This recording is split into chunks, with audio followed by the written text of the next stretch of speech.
एक बार की बात है, सैम नाम का एक युवा अनाथ लड़का था।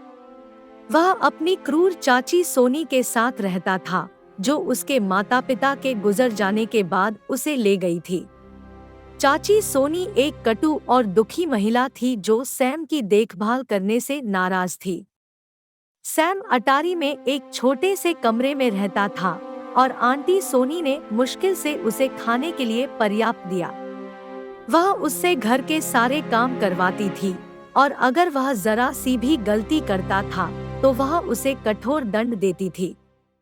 कठिन परिस्थितियों के बावजूद सैम ने एक अच्छा लड़का बनने की पूरी कोशिश की। वह आंटी सोनी के प्रति दयालु और सम्मानित था, भले ही उसने उसे कभी कोई प्यार या स्नेह नहीं दिखाया। सैम एक बेहतर जीवन का सपना देखता था, लेकिन वह नहीं जानता था कि आंटी सोनी की पकड़ से कैसे बचा जाए। एक दिन सैम की मुलाकात श्रीमती जॉनसन नाम की एक दयालु और धनी महिला से हुई। उसने सैम की आंखों में उदासी देखी और उसकी मदद करने का फैसला किया। श्रीमती जॉनसन ने चाची सोनी से मुलाकात की और सैम की देखभाल करने की पेशकश की, उसे बेहतर जीवन और शिक्षा की पेशकश की। आंटी सोनी ने यह कहते हुए मना कर दिया कि वह अपना मुफ्त श्रम नहीं छोड़ सकती। हालांकि श्रीमती जॉनसन सैम की मदद करने के लिए दृढ़ थी। उसने एक वकील से संपर्क किया और पता चला कि सैम के माता-पिता ने उसके लिए एक ट्रस्ट फंड छोड़ दिया था, जिसका उपयोग आंटी सोनी को उसकी देखभाल के लिए करना था। श्रीमती जॉनसन ने आंटी सोनी के कुकर्मों का पर्दाफाश किया और सैम का ट्रस्ट फंड वापस पा लिया। उसने सैम को अपनी छत्रछाया में लिया और उसे एक सुंदर घर, पौष्टिक भोजन और एक उत्कृष्ट शिक्षा दी।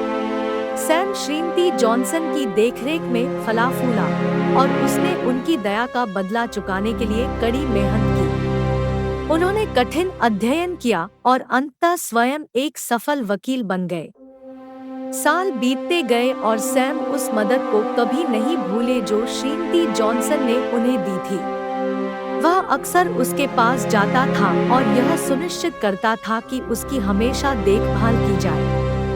दूसरी ओर चाची सोनी ने सैम के साथ किए गए व्यवहार पर पछतावा करते हुए एक दयनीय और अकेला जीवन जीना जारी रखा। अंत में सैम के पास प्यार और दया से घिरा एक पूरा जीवन था। वह अपने कठिन बचपन को कभी नहीं भूले, लेकिन उन्होंने इसे दूसरों की जरूरत में मदद करने के लिए एक प्रेरणा के रूप में इस्तेमाल किया, जैसे श्रीमती जॉनसन ने उनकी मदद की थी।